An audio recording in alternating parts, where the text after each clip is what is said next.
bem-vindos a este webinar sobre os atuais apoios financeiros às PMEs europeias no registro de marcas, patentes e design e alguns cuidados para tentar evitar despesas e decepções em matéria de registros, organizado pela 3Via. Antes de começarmos, gostaríamos de pedir a todos que desativassem o vosso microfone no canto inferior esquerdo do vosso ecrã.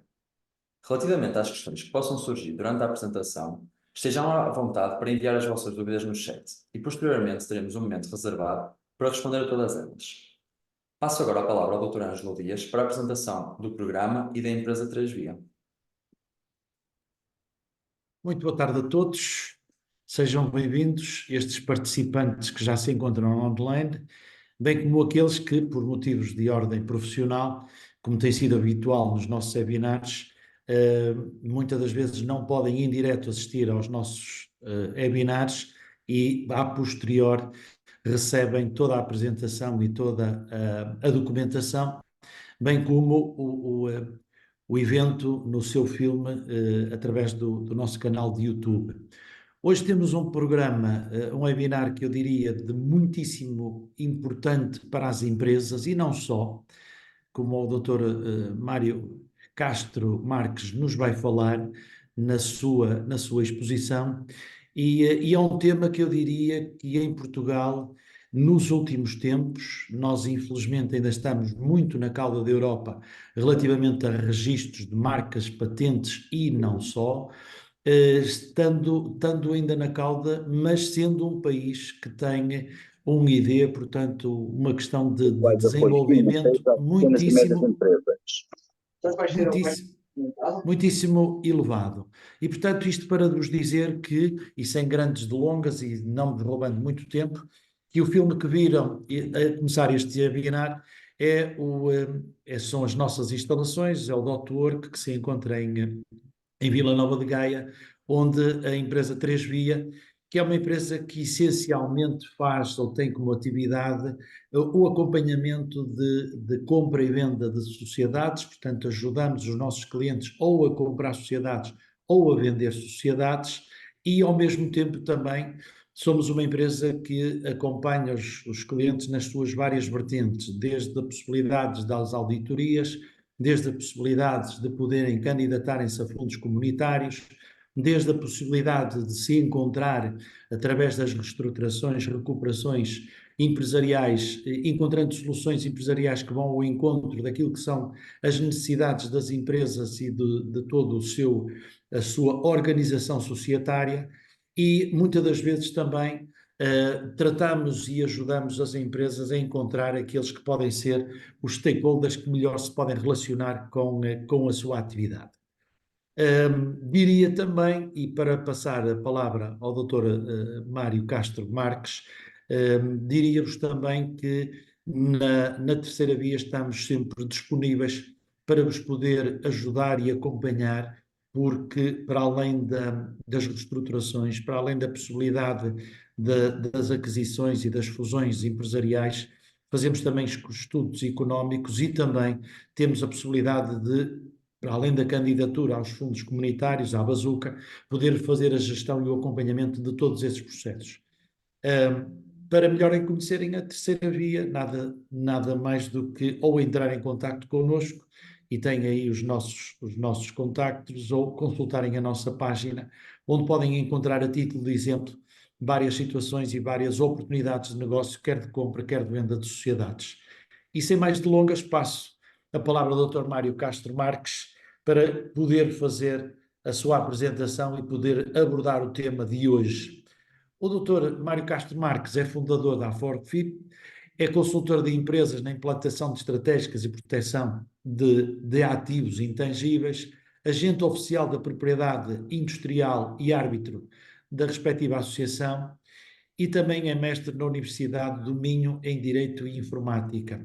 Não está no currículo dele, mas também é uma verdade, é que conheço o Dr. Mário Castro desde o século passado, portanto só não vou dizer há quantos anos para não ser indelicado, mas já nos conhecemos há largas décadas e faz o favor de ser meu amigo e, portanto, aproveito para, a título pessoal e em nome da empresa da Terceira Via, meu caro amigo Mário Marques, agradecer a disponibilidade para estar connosco e o palco e o universo é seu. Força, avancemos. Muito obrigado. Muito obrigado, Sr. Doutor. Antes de mais, agradeço à atriz Via e ao Dr. Ângelo Dias gentil e amável o móvel convite. É sempre um gosto colaborar com o Dr. Ângelo Dias e, de facto, estes tempos de colaboração remontam ao século passado. Exatamente no século passado, em que ajudei já o Dr. Ângelo Dias a registrar uma das marcas que na altura pretendia. De facto, eu sou o fundador da Aforip, a marca que se dedica à proteção da inovação empresarial. Nós prestamos um aconselhamento técnico especializado, seja em matéria de patentes, marcas, design ou outros registros. Fazemos análises iniciais rápidas de riscos empresariais, nesta área da inovação. Fazemos ainda check-ups e diagnósticos auditivos empresariais e apresentamos reclamações, defesas, registros e vigilância de marcas para além do processo de registro propriamente dito destes registros. O tema que hoje me calha a mim diz respeito a alguns cuidados, evitar decepções e despesas. E também despesas, naturalmente. Os atuais apoios financeiros às PMEs europeias, marcas, patentes e design. Ora bom, este tema que quis abordar está relacionado com aquilo que eu tenho visto desde 1998, a altura em que comecei a tratar estas matérias e em que eu comecei a ver cada vez mais desilusões e decepções. A circunstância de hoje em dia qualquer pessoa poder ir a uma página da internet e fazer os pedidos de registro ou o que seja, muitas vezes investigações, pesquisas ou o que seja, é de facto de aplaudir e de elogiar. Já foram os tempos em que, infelizmente, teríamos que pedir tudo ao Instituto e pedir esse tipo de informação porque não tínhamos acesso a essa informação. E as próprias diligências também de INSEAD tinham de ser sempre por correio ou por fax. E, felizmente, passamos essa altura. No entanto, temos que perceber uma coisa, é que muitas vezes o termos a informação à nossa frente, a informação é muita, é técnica, é muito densificada e muitas vezes não conseguimos ter uma percepção correta e, em certas situações, temos algumas conclusões que acabam por, no final, ser falaciosas ou, pelo menos, saírem erradas. É isto que eu tenho percebido ao longo dos anos, é que tem havido muitas vezes desilusões e decepções. Por isso é que há céticos e críticos, que eu respeito, e que consideram que não vale a pena fazer registros. Bom, eu respeito. Será assim? Na minha opinião, muito honestamente, vou-vos responder como vou continuar a responder em muitas situações e vão ver que na apresentação que eu vou fazer, a palavra que eu uso muito é depende. Sim, depende. Depende muitas vezes das necessidades de cada empresário, de cada empresa, dos seus objetivos. Porque não podemos massificar estas coisas. De facto, fazer um registro pode ser uma mais-valia, um passo importante na vida e no crescimento sustentável da empresa. Sim, pode ser uma nova etapa e de facto, um crescimento da empresa. Mas também pode ser um desperdício. Pode ser um gasto sem retorno. Sim, gerador de expectativas que muito provavelmente irão ser frustradas. Sim, é verdade que tem havido muitas frustrações e que têm dado aso a muitas situações de tristeza e tenho visto isso às vezes nas redes sociais e mesmo vem cá para fora nos mídias, alguns desapontamentos por parte dos empresários. Por isso, considero que é relevante e agradeço à 3Via este convite e esta iniciativa que tem o propósito de esclarecer, mais do que tudo, esclarecer. Será um gosto para depois poder ouvir as vossas questões. Vou então passar à minha apresentação e dar início ao meu tema. Algumas seções e algumas falácias.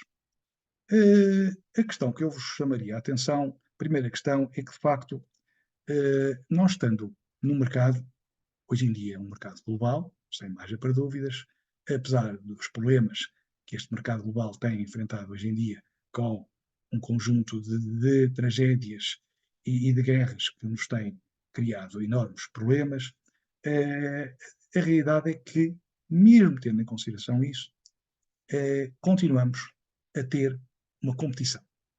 E essa competição também se apresenta no que diz respeito aos pedidos de registro.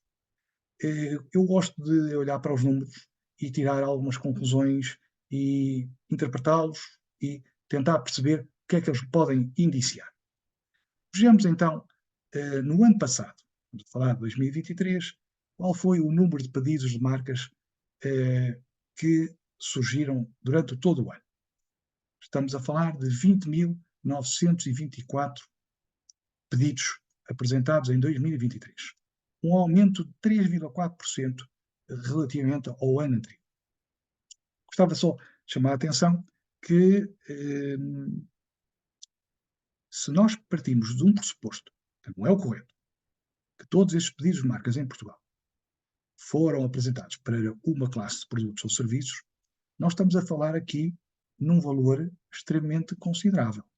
Estamos a falar para cima de 2.900.000 euros que foram despendidos em matéria de marcas.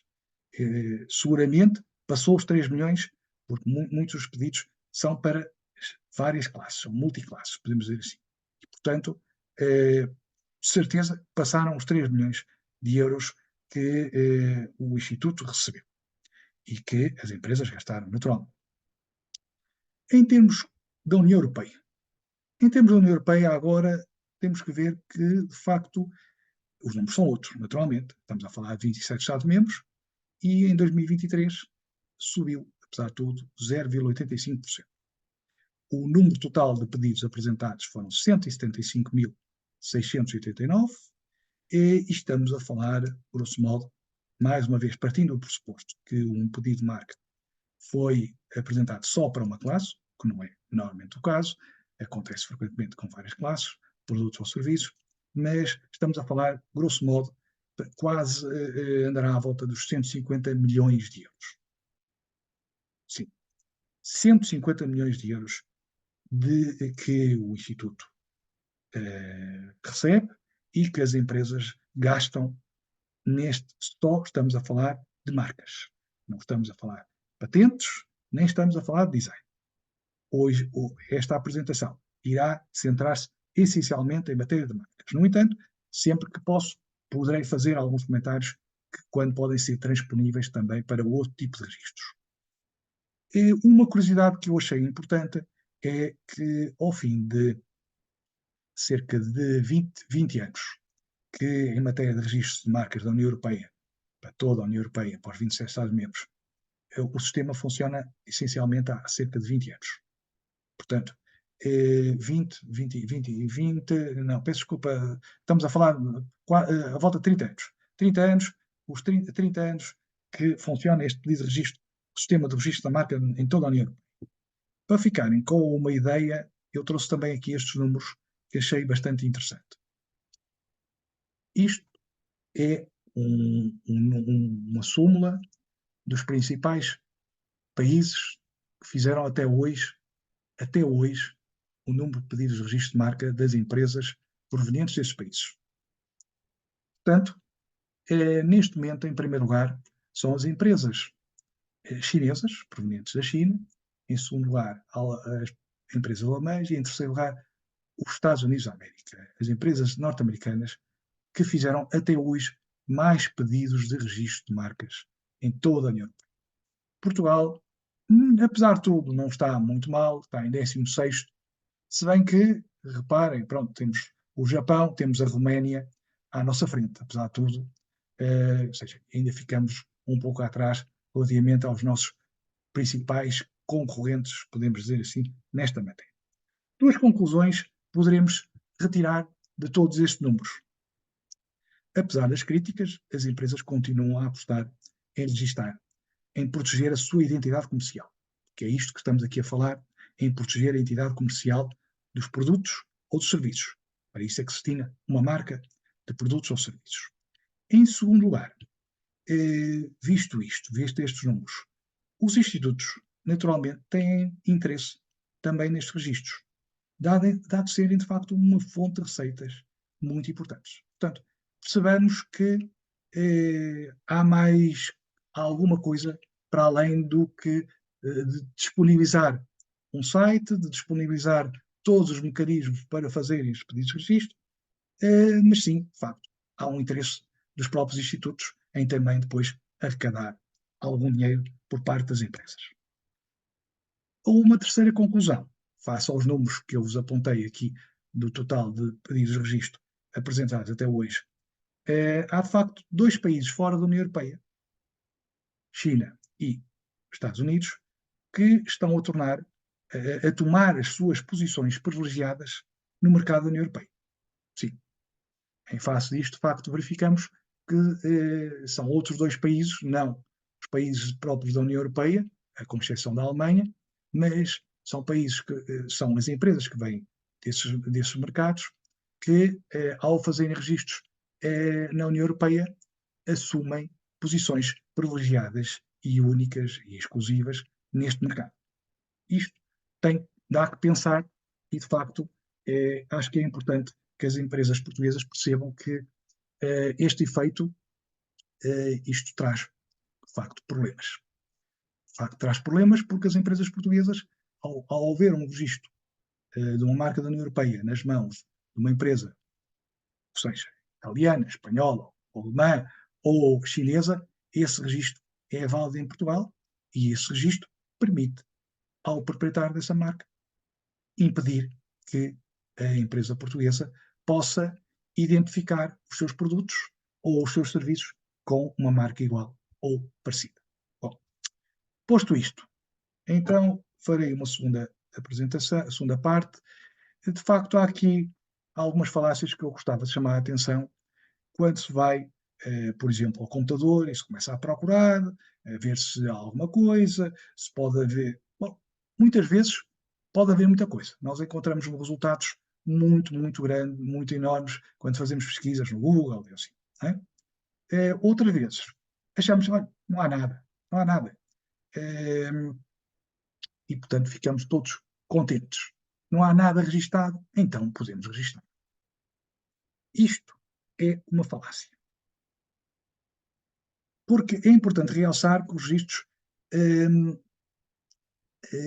registros requerem o cumprimento de determinado tipo de requisitos.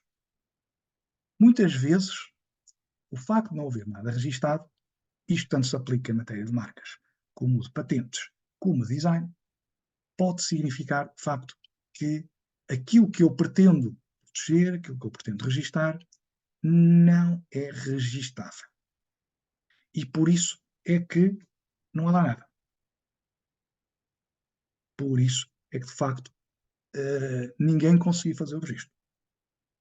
Outras vezes, pode não haver lá nada igual, mas porque existe algum registro muito próximo e quem detém esse registro não permite que outros venham a ocupar aquele espaço, entre aspas, obtendo um novo registro próximo.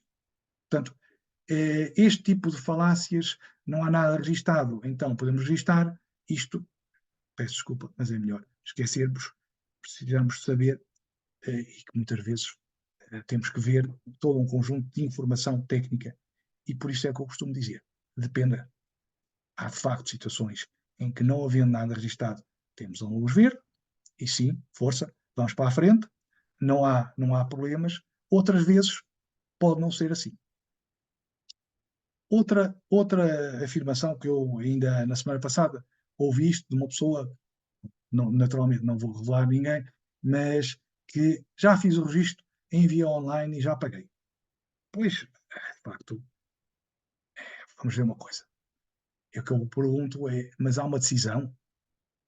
Porque uma coisa, peço desculpa, vamos já para a terceira parte, mas uma coisa é fazer um pedido, há sempre um pedido feito. Isso é obrigatório. Depois temos que pagar as taxas, depois é seguido um processo administrativo e depois então é que há uma decisão. Portanto, muitos empresários acham que fizeram o pedido, está feito, mas não, temos que aguardar sim. Seja em matéria de marcas, e o nosso país é dos mais rápidos do mundo, em matéria de registro de marcas, de concessão de marcas, é dos mais rápidos. Estamos a falar, se não houver problemas nenhuns, é à volta de 3,5, mais ou menos 3 meses e meio, 4 meses.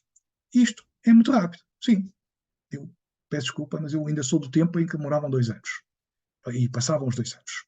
Mas, atualmente, nós temos países bastante mais desenvolvidos que o nosso, como os Estados Unidos ou o Canadá, onde a média anda entre os 2 e os 3 anos. Sim, obter um pedido de registro de marca no Canadá, neste momento, penso que ultrapassará os 3 anos. Portanto, fiquem com esta ideia. De facto, não temos, nem tudo é mau em Portugal, é verdade, e devemos, de facto, elogiar que o papel do Instituto Português, desde os inícios do século, tem sido no sentido de agilizar e, de facto, de dar alguma rapidez a este tipo de processos. Mas não significa que não haja, às vezes, atrasos. Isso, não estamos livres disso. Então, outra falácia. Está registado e ninguém mais pode usar. Vamos ver que o registro temos que ver uma coisa. O registro é um registro territorial. Onde não há registros mundiais, esta é a primeira coisa que eu vos poderia dizer, não há registros mundiais e, portanto, eu estou a registrar, se registro para Portugal, está registado para Portugal. E, portanto, fora de Portugal, não estou salvaguardado. Mesmo registado em Portugal, nós temos que sempre analisar como é que está o registro feito. Os registros podem estar mal feitos ou incompletos. Sim, não temos. O Instituto Nacional de Propriedade Industrial não nos vai alertar para este tipo de situações. Eu faço, como consultor das minhas empresas, e aí é que está um pouco a diferença, antes de fazer o pedido, tenho que analisar de facto que o que estou a pedir corresponde às necessidades e objetivos do meu cliente. Mas o Instituto não adivinha. Não adivinha e, portanto, não vos vai alertar para toda uma série de questões e de problemas. Por isso é que eu costumo referir, depende. Há limites. Mesmo estando registado para Portugal, o meu registro, se for de uma marca, é para certo tipo de produtos ou serviços. Não está registado para tudo. Ainda na semana passada estava a falar com um cliente e, de facto, é assim, registrar para tudo implicava pagar taxas para 45 classes. O que significava que logo o custo do pedido seria exorbitante. E, portanto, o que é importante é, de facto, fazer-se o registro para aquilo que nos interessa e que nos salvaguarde para o futuro. E daí, nessa perspectiva, temos que olhar muitas vezes a médio prazo. Bom, portanto, em face disto, passaria agora uma segunda parte. Algumas desilusões. Peço desculpa que isto não estava para ser assim tão rápido, mas pronto. Já estou a usar a minha marca há muitos anos e nunca tive problemas. Bom, nós temos que perceber que em Portugal a antiguidade e o uso de uma marca não confere direitos. Sem registro, não há direitos, em princípio. Há algumas exceções temporárias, pontuais, muito ocasionais e, portanto, não são a regra. A regra é, de facto, a afirmação do registro. Sem o registro, uma marca em Portugal não está protegida. Portanto, não consigo provar que a marca é minha, apesar de eu estar a usá-la há 40 anos. Sim, ou estar a usá-la há vários anos na minha página no Instagram ou no Facebook. Sim, a circunstância de estar a usar na internet não me dá qualquer direito e não posso dizer que a marca é minha. Outra das desilusões. Eu já registrei, agora só tenho de renovar o registro, nada mais. há várias questões aqui a colocarem-se. Depois de um prazo de graça, aquele prazo experimental que a lei permite, temos todos, sendo proprietários de marcas, temos de usar a nossa marca. Mas usar uma marca não é como ainda ontem eu vi. Eu vendi um produto ainda ontem. Bom, vai depender de que tipo de produtos é que estamos aqui a falar. Se eu vender 3 ou 4 produtos por ano com a minha marca, que é, por exemplo, de vinhos, eu não posso dizer que a minha marca está a ser usada. Não, de facto, não posso, porque, estando a falar de vinhos, será, em princípio, um produto massificado, e o que quer dizer que eu tenho que usar a minha marca mais vezes, em mais quantidades. Tão poucos produtos a serem vendidos por ano, não é considerado um uso correto, um uso genuíno, porque o que a lei exige é um uso sério ou genuíno, de acordo com a legislação europeia. Não é qualquer uso. Posto isto, alguém está a usar a minha marca, mas pensava que, bom, qualquer um pode usar, mas não deve. Suponhamos que nós temos um terreno e, se nós não colocarmos um muro, à partida, as pessoas muitas vezes podem passar por esse terreno e nem se aperceber que é terreno privado. Por isso é que muitas vezes se colocam lá as placas por propriedade privada. Mesmo assim, as pessoas têm muitas vezes a tendência, infelizmente, de passar aquilo que não é seu. No caso das marcas, vejamos, os concorrentes até podem estar a usar marcas muito parecidas com a sua, sem terem consciência disso. Sim. Portanto, daí que, bom, nós em Portugal, a regra não é a obrigatoriedade de um registro de uma marca, mas há exceções. Por exemplo, o caso do vinho. O vinho obriga a termos o registro de uma marca, mas na maior parte dos setores não é obrigatório registar uma marca. No entanto, a realidade é que, de facto, deve-se fazer esse registro, nem que seja para salvaguardar aquilo que é seu. Qualquer um pode usar, de facto, mas não deve. Quem é proprietário tem de estar atento e defender o que é seu.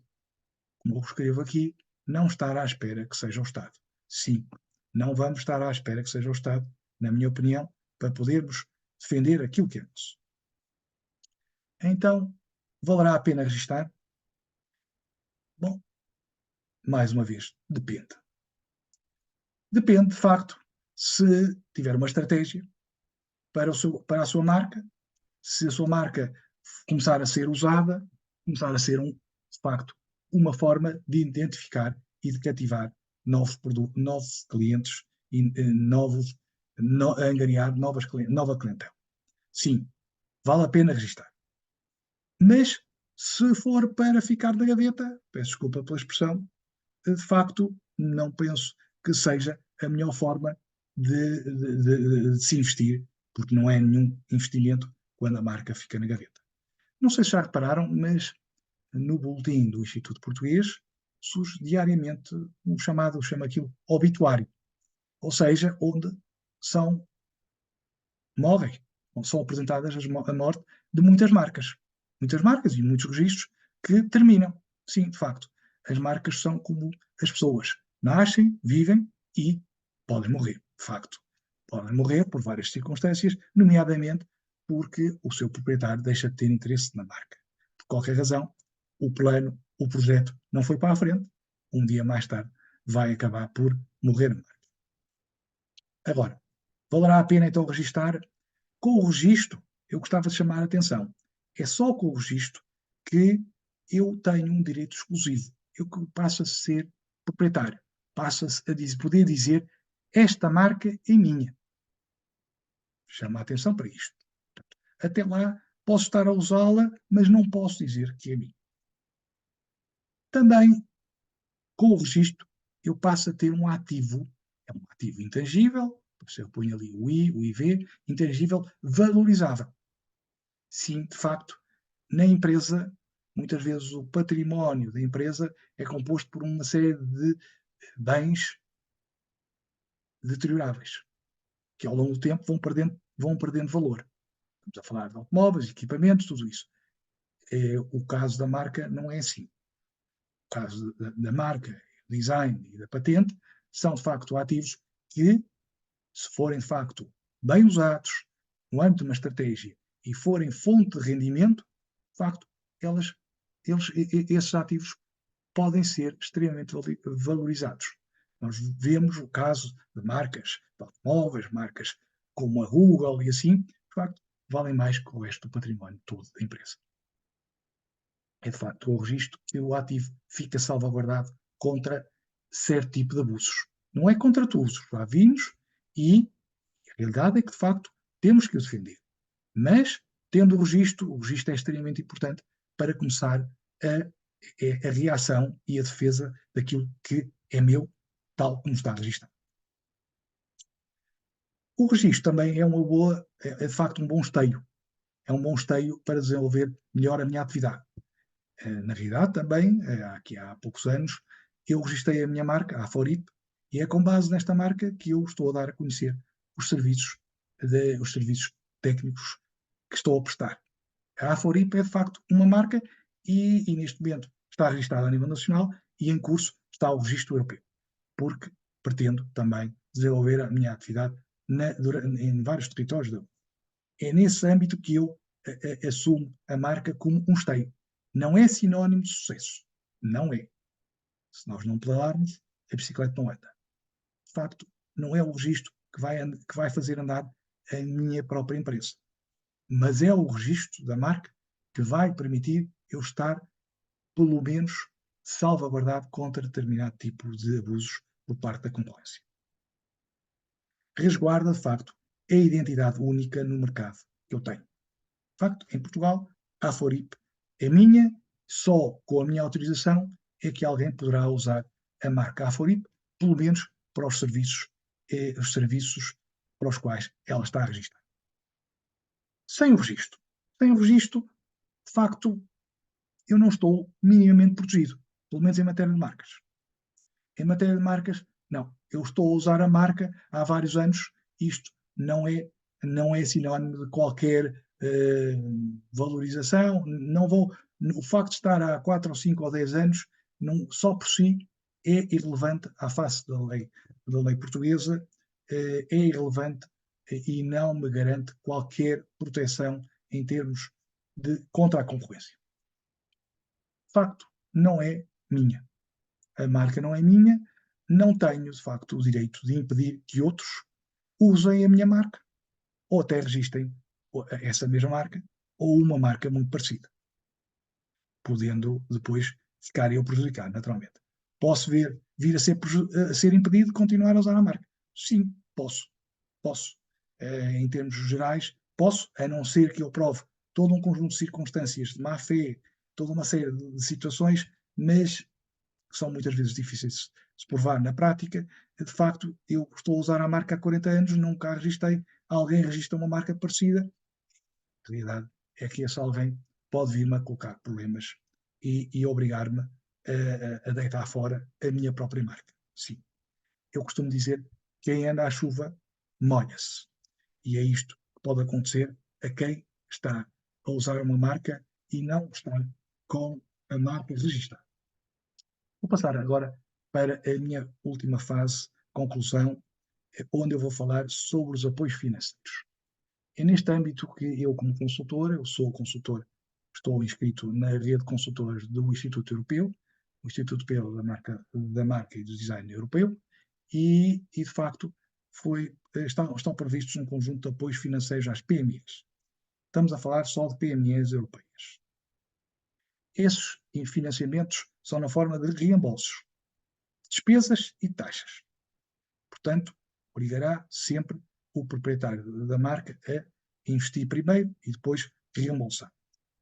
Não estamos a falar de tempos muito grandes em termos de reembolso.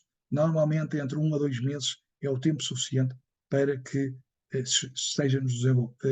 sejamos reembolsados de uma parte daquilo que nós despendemos logo de início. Portanto, são aqui reembolsos de despesas e taxas. Há 4 pacotes, vou agora explicar. Um primeiro pacote relacionado com as marcas e com o design, onde nós temos um reembolso 90% das despesas com serviços de diagnóstico de propriedade industrial. Peço desculpa, houve aqui um adiantamento meu. O primeiro pacote é quanto a pré-diagnóstico. Pré-diagnóstico significa que há aqui uma análise das empresas que têm algum interesse em registar, em proteger os seus ativos e gostavam de saber como é que vão registar, onde é que vão registar, e é para isso que serve o pré-diagnóstico. Responder a algumas questões prévias para eles poderem, os empresários poderem começar a construir uma estratégia dirigida a estas áreas que são relativamente complexas. De facto, há aqui despesas que podem ser comparticipadas e portanto, no jeito de reembolso, 90% das despesas até 810 euros por cada pré-diagnóstico. Pacote 2 é, de facto, relacionado agora com as marcas e com o design, os chamados desenhos ou modelos, seja a nível nacional como europeu, e onde, no caso das marcas e desenhos ou modelos europeus, temos 75%. Temos 75% e também nos nacionais. São 75%. São reembolsados. Portanto, aquelas taxas que eu vos referi podem vir a ser reembolsadas pelo Instituto. Depois, quanto a marcas e desenhos ou modelos internacionais, aí, de facto, já são reembolsados apenas 50%. Tudo isto até ao máximo de 1.000 euros.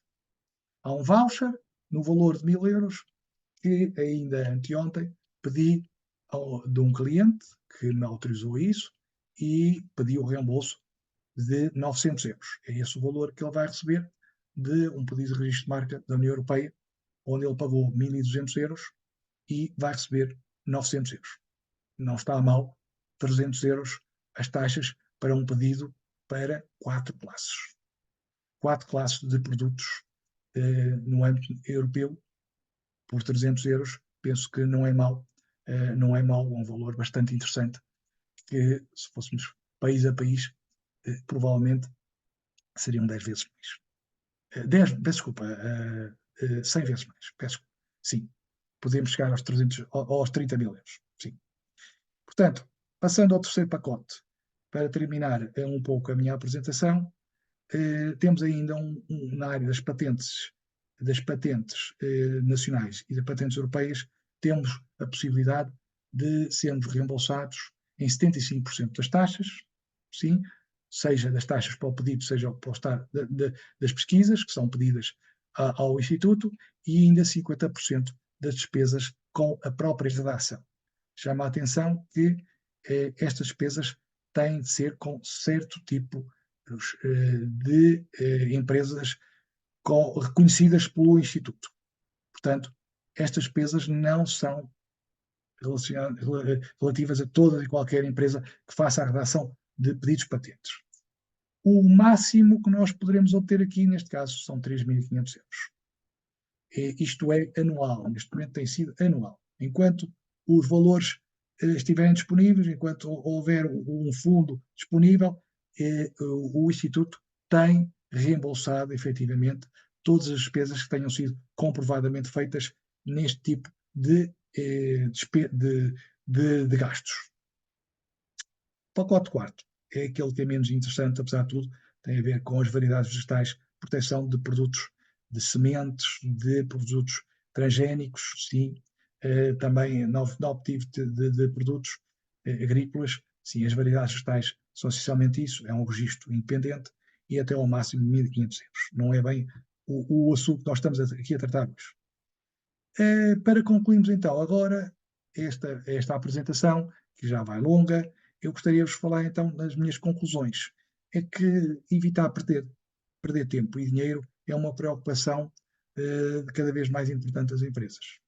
E o que eu vejo é que todos os dias entram pedidos de registro de marca, que são, olhando para os pedidos, são pedidos que não têm, pernas para andar. Não têm, de facto, a mínima viabilidade. Isto só demonstra que, de facto, fez-se o pedido a pensar-se em determinado tipo com determinado tipo de conclusões ou determinado tipo de entendimentos, e porque não havia nada registado, ora vamos apresentar o pedido. E a realidade é que, de facto, estamos a perder tempo e a perder dinheiro. A área dos registros é uma área complexa e onde podem surgir armadilhas e obstáculos. Sim, às vezes aquilo que parece não é. Tanto antes como durante como depois podem surgir todo um conjunto de imprevistos. Nem com apoio técnico, muitas vezes, estes imprevistos são totalmente evitáveis. Mas, se for feito algum trabalho preparatório, como tenho feito ao longo destes últimos anos, a realidade é que os meus clientes têm sofrido muito poucos imprevistos e temos tido uma taxa de sucesso. Por exemplo, no ano passado, em matéria de pedidos de registro só foi 100%. Sim, estou à espera da primeira recusa, mas a realidade é que, de facto, com alguma preparação, tenta-se evitar preocupações com alguma preparação, podemos evitar, pelo menos, alguma perda de tempo e de dinheiro. A estratégia empresarial em matéria de preparação é, de facto, uma coisa importante, antes, durante e depois do registro, para evitar e mitigar riscos. Algumas das coisas que nós estamos aqui a divulgar poderão ser depois escalpelizadas mais tarde, se vocês colocarem as nossas questões. Muito obrigado, fico ao dispor para as vossas dúvidas e as vossas questões.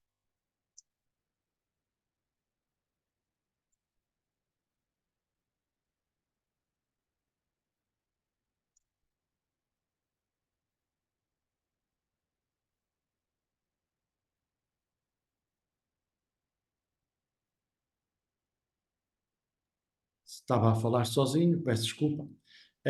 Estava eu a dizer, antes de mais, agradecer ao amigo Mário Castro Marques a excelente exposição de um tema que não é um tema fácil. Ficamos a aguardar as vossas perguntas, ou de viva voz, ou eventualmente, se as quiserem inserir no chat, vamos tentando, de forma organizada, ir respondendo. E agora cabe-me a mim falar aqui alguns minutos só para perceber a importância que isto tem. Nós estivemos aqui a falar de marcas, de patentes, de design. Muitas das vezes colocam-se questões também de logotipos que podem estar associados a um conjunto destas circunstâncias. Muitas das vezes confundimos as coisas porque, dando um pequeno exemplo, nós conhecemos variedíssimos locais de McDonald's. Temos que dar o exemplo de chamar os nomes às coisas, porque senão poderá ficar aqui alguma dúvida no ar. Como é óbvio, os vários estabelecimentos McDonald's não são todos propriedade da McDonald's. A maior parte deles, os que estão situados em Portugal, diria que são franchisados. Só que as várias empresas estão a utilizar uma coisa que é, efetivamente, uma marca que está registada. Porquê é que eu falo nisto? Falo nisto porque muitas das vezes, e ao nível da terceira via, que conforme vos disse no início, e reiterando sem vos querer amassar, é uma empresa que ajuda os seus clientes ou a vender as suas empresas ou a adquirirem empresas. Imaginem que eu tenho um cliente que quer comprar uma empresa, uma serralharia, uma farmácia, uma empresa de componentes, uma corretora de seguros. Estou aqui a dar vários exemplos. Porquê? Porque muitas das vezes aquilo que está associado ao balanço, às contas da empresa, é o que lá está espelhado. Bem ou mal feitas as contas, é o que lá está. Muitas das vezes, ainda hoje, nem de propósito, me ligou um cliente a perguntar quanto é que pode valer a empresa dele que fatura 650 mil euros. Tenho um potencial interessado francês para comprar a empresa. E aquilo que eu respondi, já estou como o meu amigo Mário Castro Marques, depende. Mas há uma coisa que não depende. É que eu não posso dizer num telefonema a um amigo que o valor da empresa dele é X, Y ou Z. Porque isto tem por trás uma coisa que se chama avaliar a empresa. E há coisas que são muito simples.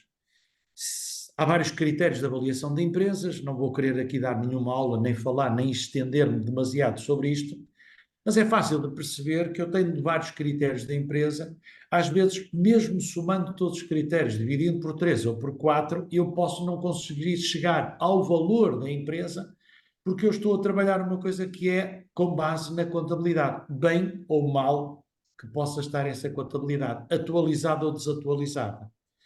Mas vou dar aqui um exemplo numérico para perceberem onde é que queremos chegar. Eu tenho valores a receber de clientes que está lá no ativo e aquilo é rigoroso. Muito bem, é um valor que eu tenho no ativo. Eu tenho valores em caixa e depósitos à ordem e depósitos a prazo e outras aplicações financeiras.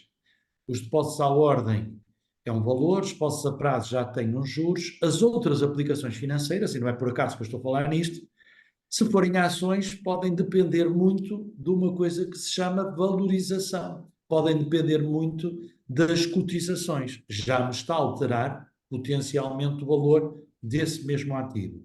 Se eu falar em existências, mesmo admitindo que as contas estão rigorosas e certas no meu balanço, aquelas existências podem estar atualizadas ao preço de custo ou podem ser monos.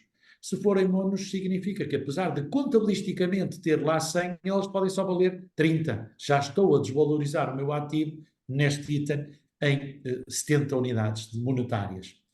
E eu estou a ir de valores que são mais entendíveis para valores que são mais impensáveis às vezes ou menos compreensíveis. Que são, eu estou agora a pensar numa marca, num registro, numa patente, que juntamente com o meu imobilizado ou com os bens tangíveis ou intangíveis, também estão no meu ativo e também vão ter, naturalmente, preponderância naquilo que pode ser o valor de uma empresa. Admitindo que eu tenho uma frota de carros com os valores atualizados aos valores comerciais, que muitas das vezes o valor contabilístico, como bem sabem, falando de um bem que todos nós conhecemos e utilizamos, está desvalorizado ou está desadequado, porque contabilisticamente eu amortizo o valor de uma viatura em 25% ao ano e ao fim de 4 anos, contabilisticamente ele vale 0, mas ao fim de 4 anos tem o valor comercial de mercado. Portanto, o meu ativo está desatualizado, ainda que a contabilidade esteja rigorosamente certa. Já não é propriamente verdade se eu tiver, lá está, uma marca ou uma patente. Habitualmente o que está registado na contabilidade são aqueles custos que o amigo Mário Marques falou há bocadinho. É o registro, é o valor do registro, e não há na contabilidade, muitas das vezes porque também há desconhecimento, não há a preocupação de se saber qual é o valor efetivamente daquela marca. O que ali está é, ou da patente, se eu eventualmente tiver admitido assim numa indústria farmacêutica que está a desenvolver e a investir durante larguíssimos anos valores que mesmo que tenha registado a patente, mesmo que tenha registado o logotipo, mesmo que tenha registado a marca, provavelmente o retorno do investimento que se faz durante 10 anos ao nível farmacêutico só muito posterior é que há algum retorno e algum ganho, e às vezes há investimentos que são, deixem-me dizer-vos, investimentos que vão diretamente para o lixo na perspectiva de que não têm qualquer tipo de rentabilidade, mas tiveram custos durante muitos anos associados. Portanto, para concluir esta minha, digamos, este meu introito e esta minha observação, para concluir e dizer-vos que eu posso ter um ativo muito bem contabilizado, mas muitas das vezes não tenho esta preocupação em atualizar os valores. No Sistema Nacional de Contabilidade em Portugal, que já substituiu o antigo POC, Plano Oficial de Contas, há muitos anos, há um princípio que decorre das regras contabilísticas, que é o princípio do justo valor. E o justo valor implica que eu tenha a noção exata do valor da coisa. Ora, muitas das vezes numa marca as empresas não têm. Dou-vos outra informação e outra observação, se quiserem, mais do que informação. Eu posso, enquanto empresa, no meu ativo, posso ter um investimento financeiro. Vamos admitir que a minha empresa tem uma participação numa outra empresa. E, portanto, nós participamos numa outra empresa, a empresa A participa na empresa B em 50 mil euros. Aquilo que eu tenho habitualmente na minha contabilidade, quando faço esta participação, são registados um ativo de 50 mil euros. Ao fim de um exercício, eu tenho que atualizar este valor contabilístico da participação, não em 50, pode ser 45, pode ser 55. O que é que depende desta atualização de valor? Aquilo que se chama o método da equivalência patrimonial, ou MEP. Nós gostamos muito de siglas. Este MEP não é mais nem menos do que eu, na empresa A, para atualizar o valor da minha participação, que monetariamente são 50 mil euros, tenho que saber quais são os resultados da empresa B e perceber daqueles 50 mil euros se eles valorizaram-se ou se desvalorizaram, para poder depois reportar esses tais 50 mil euros de participação ao meu ativo e ao meu balanço. Não estou a falar de passivos, não quero estar aqui a incomodar-vos, e vou partir do princípio que os passivos estão contabilizados corretamente e que, portanto, o valor dos capitais próprios, por definição, é a diferença entre o ativo e o passivo. Portanto, admitindo que eu tenho um passivo de 80 mil, admitindo que eu tenho um ativo de 100 mil, se eu fizesse a pergunta para Queijinho qual é o valor dos capitais próprios, toda a gente vai responder é a diferença e são 20 mil.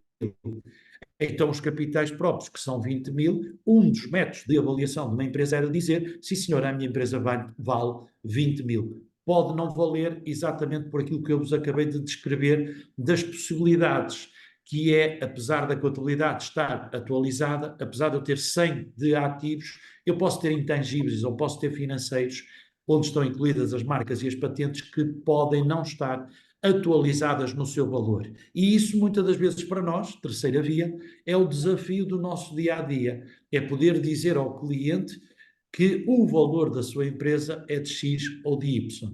A contrário senso, muitas das vezes temos empresários que querem vender uma empresa, que têm os números que não os vou qualificar e dizem, por causa de um valor sentimental, por causa de uma empresa que é centenária, que vem já na terceira, na quarta ou na quinta geração, nós queremos vender o negócio, a empresa, por uns não sei quantos milhões. E nós, muitas das vezes, na terceira via, que a nossa função é ajudar a comprar e a vender, mas muitas das vezes somos confrontados com o pedido da avaliação das empresas, fazer a due diligence, fazer uma checklist de várias análises às contas e às empresas, não conseguimos, por todas as contas que possamos fazer, não conseguimos chegar ao valor que às vezes é pedido para a transação, exatamente porque na maior parte dos casos estes valores que nos são pedidos são valores que são da cabeça de alguém, mas que muitas das vezes não têm aderência real àquilo que são os números, mesmo tendo em atenção que os ativos podem estar pejados ou podem estar a ser constituídos por bens que materialmente ou imaterialmente podem não estar atualizados. Chamo só a atenção para este facto, para que tenhamos a noção daquilo que é a realidade das marcas e das patentes e daquilo que pode ser um valor não facilmente quantificável relativamente às questões destas marcas e das patentes. Já não quero entrar, e deixo isso para o meu amigo Mário, que é a especialidade dele, e se eu, e esta pode ser a minha primeira pergunta para lançar o debate, que é, e se eu que tenho na contabilidade da minha empresa, que sou uma empresa de sapatos, e acabei por registar, achei piada e registrei um logotipo de uma empresa, de uma serralharia. E pronto, foi a empresa que pagou, eu coloquei aquilo no ativo e depois decido chegar à beira da terceira via, podemos fazer isso, estou interessado em vender este logotipo e esta marca que eu registrei. Posso, meu caro amigo Mário Marques, posso eu, empresa de sapatos, vender ou não esta marca, este logotipo que registrei? Não posso fazer, complicações e implicações que isto me pode trazer. Está lançada a primeira pergunta, desejando que a plateia possa também, naturalmente, lançar as suas próprias perguntas e as suas próprias dúvidas dos seus negócios e das suas áreas de intervenção. Muito obrigado. Força, Mário. Doutor Ângelo Dias, meu caro amigo, muito obrigado pelo seu desafio. De facto, sim, à partida, as marcas podem ser transmitidas livremente. Podem ser transmitidas, hoje em dia não há grandes objeções, portanto, é como se fosse um automóvel. são vendáveis e podem ser transmitidas. Acontece que, pronto, referiu aí alguns pormenores que podem inquinar, se podemos dizer assim, o negócio. Ou seja, se a marca que eu tenho registado, marca esta composta por um logo, e se este logo for de alguém, tiver sido criado pela tal serralharia, se eles provarem que de facto tinham direitos àquele logo, se estamos a falar no condicional, eles podem pôr em questão o meu registro. E o meu registro pode ser questionado, pode ser até declarado inválido. Portanto, podemos ter aqui alguns problemas. Mas, em tese geral, sim, as marcas são vendáveis como os automóveis ou outro tipo de património. Sim, podem ser vendáveis e transmitidos para terceiros, à partida. Se não houver nenhum problema, sim. Portanto, agora, eu gostava de chamar a Muito atenção. bem. O que acontece é que aquilo que a questão colocou, em Portugal, muitas vezes nem se passa assim. Passa-se de outra forma. Alguém chega ao pé de mim e diz: nós tínhamos registado uma marca há uns anos, a marca ainda está em vigor, portanto, ela ainda está dentro da validade, no entanto, a empresa foi em um processo de insolvência. Então, e a marca ficou para quem? Ele, não ficou para ninguém. Na massa falida, nem sequer lá apareceu a marca. Esqueceram-se da marca. E agora temos uma dificuldade, de facto. É que o proprietário ou a proprietária extinguiu-se. E a marca ainda está em vigor. Mas já há soluções. Pronto, mas de facto é uma das coisas que eu normalmente alerto os contabilistas, é chamarem a atenção dos clientes que as marcas devem aparecer nos balanços e nos balancetes, devem lá estar inscritas, pronto, porque é património, é um ativo intangível, mas é património da empresa e, portanto, devem lá estar inscritas. O amigo Mário está a tocar uma situação, e isto há que o dizer e fazer a declaração de intenções, naturalmente. Hoje estou aqui com o chapéu da terceira via, mas como uma boa parte, se não a totalidade dos participantes sabem, e eu também sou administrador judicial e, portanto, nos nossos processos de insolvência já apanhamos várias vezes situações destas. Vamos às bases de dados, perguntamos ao INPI, portanto, ao Instituto Nacional de Proteção de Patentes da Propriedade Industrial, e, portanto, muitas das vezes verificamos que naquele número de contribuinte existe uma marca e, portanto, nós também, muitas das vezes, para além dos carros, dos outros bens apreendidos, também vendemos direitos e um dos direitos é exatamente uma marca ou uma patente. Ainda há relativamente pouco tempo tivemos um processo com essa circunstância que estivemos a vender. A mesma coisa, não é bem igual, mas quase que parecido. Por isso é que eu há bocadinho falava da cota da empresa A que tem participação na empresa B. Se efetivamente a empresa A for à insolvência, como tem uma participação na outra empresa, tem que se vender também esta participação. O mesmo se passa em circunstâncias de insolvências particulares. Se eu for um particular que estou insolvido, portanto, se estiver num destes processos e tiver uma participação numa empresa, também se tem que vender, porque faz parte do seu património essa mesma participação. Uma outra questão também que eu gostava de, há bocadinho falei de McDonald's, mas poderia falar de uma outra qualquer marca, é que a empresa Dias e Dias à Boa Vida Limitada pode ter hoje uma marca e pode ser um centro de estudos, pode ser uma empresa de aprendizagens de línguas estrangeiras, para não estar agora aqui a citar outros nomes, e tem o seu valor, e tem a sua marca, e tem o seu mercado, e tem os seus clientes, e tem aquilo que é normal uma empresa ter, mas se eventualmente eu romper com o Master Franchising por qualquer motivo, a empresa, a entidade, a estrutura continua a existir, mas o simples facto de deixar de poder utilizar uma marca vai fazer com toda a certeza com que potencialmente o meu negócio possa perder valor. Porquê? Porque eu deixo de poder utilizar aquele logotipo, aquela marca, e, portanto, isto traz-nos naturalmente desvantagens competitivas relativamente ao mercado, porque provavelmente, como já quase todos repararam, quando vão a uma entidade que está sob o chapéu de uma marca conhecida, eu estou a falar da McDonald's, vou falar do KFC ou vou falar do Burger King, que é para depois os outros não me dizerem que eu não cito, e outros. Se repararem, aparece efetivamente a marca, pode aparecer o logotipo, mas logo abaixo o número de contribuinte não é nenhuma destas marcas. É dos Dias e Dias à Boa Vida, ou Bons Rapazes, ou Cunhados Satisfeitos, limitado a outra coisa qualquer. No dia que deixarem de ter o logotipo, naturalmente continuam a existir, mas já não sob o chapéu de algo que lhes dá valor. Portanto, o que eu quero aqui realçar é o facto de que, havendo uma marca registada e havendo patentes registadas, a indústria portuguesa e os serviços podem estar muito mais protegidos por esse facto. E conhecemos seguramente todos que muitas das vezes em feiras internacionais os nossos concorrentes estrangeiros pasmam-se como é que é possível às vezes fazerem-se determinado tipo de circunstâncias e fazer esse determinado tipo de procedimentos e porque é que aquilo, sendo possível e estando-se a fazer, não está registado. E aquilo que eu gostava de lançar ao Mário como segunda pergunta é como é que eu, industrial português, posso me proteger sobre uma coisa destas? Ora bom, vamos ver. Se eu bem percebi, eu vou-lhe dar um exemplo.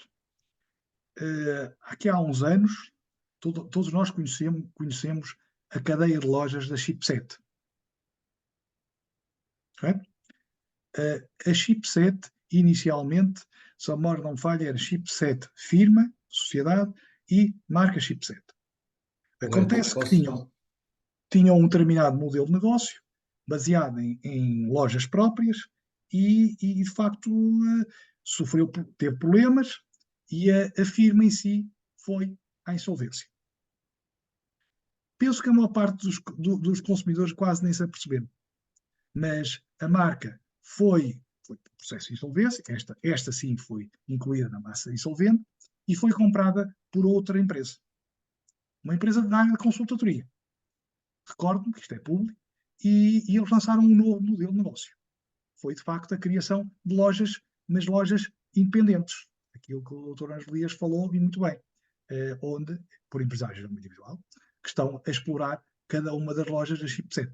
Atualmente é assim que se passa. E é assim que os empresários em nome individual, que lá estão por trás a dar a cara ao público, estão a construir também o seu negócio e beneficiam beneficiam de facto da imagem da marca Chipset. Portanto, sim, isto é uma situação interessante. No entanto, tem uma coisa, é que de facto, de um dia para o outro, podem perder o franchising. O franchising tem o contrato, tem um conjunto de regras, é válido por um determinado período e podem perder. E eles estão a trabalhar para a marca de outro. Uma coisa é trabalhar para a marca de outros, outra coisa é trabalhar para a marca própria. A marca própria, nessa medida, é um investimento porque todo o esforço do empresário concentra-se na marca e tem o seu espelho na marca. Se tiver sucesso, ótimo, a marca vai crescendo e vai tendo cada vez maior visibilidade e vai havendo retorno. Se não tiver, pronto, é o risco empresarial inato a qualquer atividade empresarial. Mas eu não sei se consegui explicar bem Sim. Pronto. Sim. Eu verifico aqui uma pergunta, voltando às insolvências, a verdade é que na maioria dos casos, considerando a situação de insolvência, a marca não tem valor comercial e a sua venda acaba por ser dispensada por não ter surgido qualquer oferta. Nesse caso, deve o administrador social ter algum tipo de procedimento junto ao INPI? Ora bom, tudo vai depender da situação da marca. Porque, lá está, eu referi-vos já há bocado que nós temos que analisar normalmente o registro. Até quando é que ela vai estar válida? Valerá a pena haver uma renúncia à marca ou não? Podemos renunciar. Até que ponto o administrador judicial tem legitimidade para comunicar ao Instituto que não havendo venda, não havendo a venda, a transmissão dessa marca, ele tem legitimidade para renunciar a este direito. Pois o direito de insolvência não é, de facto, a minha especialidade. Não sei se o Dr. Ângelo Dias tem conhecimento do administrador de insolvências ter esse poder para renunciar a certo tipo de direitos, no caso, o direito da marca. Se não, não temos porque o que o Código atribui ao administrador judicial é de que é-lhe incumbido de fazer a liquidação universal do património do insolvente. E, portanto, esse património é tudo que esteja nesse âmbito, nesse acervo. Muitas das vezes o que acontece é que, quer ao nível particular, que é mais difícil em algumas circunstâncias, quer ao nível das empresas, as nossas pesquisas são feitas em base de dados e as bases de dados estão atualizadas ao dia, sendo que este ao dia significa, dando aqui um exemplo que é mais fácil, imaginem que eu tenho uma viatura, se ela hoje estiver no meu nome, com o meu número de contribuinte, quer seja de pessoal, quer seja de empresa, está lá, consta. Um bem imóvel, a mesma coisa, e a maior parte dos bens sujeitos a registros estão lá.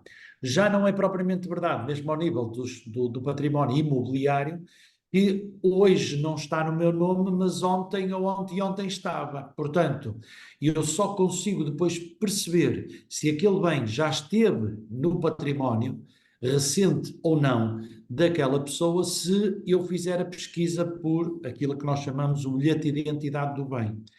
E no caso em concreto, ou é a matrícula de um carro, ou eventualmente da fração, o número da referência predial da fração, para eu poder saber quem é que comprou, quem transmitiu, quem adquiriu, e aí sim eu posso saber. E o próprio código prevê até em alguns casos que eu possa resolver, ou seja, possa anular um negócio que tenha ocorrido nos 2 anos anteriores à data da insolvência. E, portanto, a única questão, muitas das vezes, isto tem a ver, estas questões das marcas, há bocadinho falou da chipset, o processo não é meu, tenho que fazer essa declaração de intenções, o processo não é meu, mas felizmente ou infelizmente, digo assim desta forma, conheço o processo e sei o que é que aconteceu. O que é que muitas das vezes pode haver aqui um problema? É que, como qualquer empresa de dias e dias à boa vida pode utilizar ou quer utilizar um logo ou uma marca, ela pode não ser utilizável e pode haver aqui até sérios riscos em se utilizar. Porquê? Porque ela pode estar apreendida, já pode ter sido vendida a um terceiro. E isso pode trazer naturalmente bastantes dissabores por esse facto. E diz o artigo 3º do Código Civil, para quem estudou algumas coisas destas áreas, que julgo que é o artigo 3º, que o desconhecimento não pode aproveitar o infrator. E, portanto, nessa perspectiva, eu não posso alegar que me desconhecia ou que não sabia e com este facto prejudicar alguém, e isso muitas vezes acontece nos nossos processos. Porquê? Porque há uma marca, porque há um logo, porque há aqui um conjunto de várias situações e que outros ou terceiros podem querer aproveitar esse facto para poder reforçar a sua presença no mercado ou coisas do género. Ora bom, vamos lá ver. O nosso tempo já foi largamente ultrapassado, mas eu gostaria que alguém, para além das perguntas que já foram colocadas, que alguém pudesse colocar, antes de passar a palavra final ao amigo Mário. Força. Ia dizer qualquer coisa, amigo Mário. Não, é que repare, há aqui uma percepção que a marca não tem valor comercial, porque pronto, a situação de insolvência. O valor da marca é sempre referido a períodos anteriores, não é ao atual. Portanto, temos que perceber, porque eu sei isso, porque já era eu estagiário e passaram para a mão para fazer umas due diligence em matéria de marca, veja lá. E, portanto, de facto, percebemos que, tendo a marca faturado X durante vários anos para trás, essa marca tem algum valor. Tem, de facto, algum valor, o resto é que poderá não ter, não é? Da própria empresa.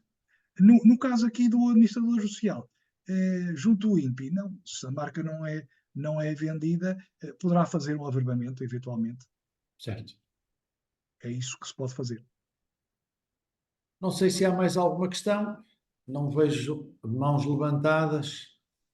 Bom, Se assim for, resta-me naturalmente, em nome da terceira via, agradecer uma vez mais a disponibilidade e o saber partilhado pelo Dr. Mário Castro Marques, agradecer a presença de todos aqueles que estiveram ao longo desta hora e 10 minutos connosco. Irão receber em breve não só um pedido de avaliação, uma forma de nos poderem avaliar e de nos poderem até sugerir novos temas e novas áreas para abordarmos, e vão também em breve receber o conteúdo quer da apresentação, quer deste webinar, e como sempre digo, estamos ao vosso dispor, e naquilo que pudermos ser úteis, por favor, tenham aí os nossos contactos, disponham e façam o favor, como dizia o Raul Solnado, de serem felizes, porque ainda não pagam imposto. Bem-ajam, fiquem bem e até uma próxima oportunidade.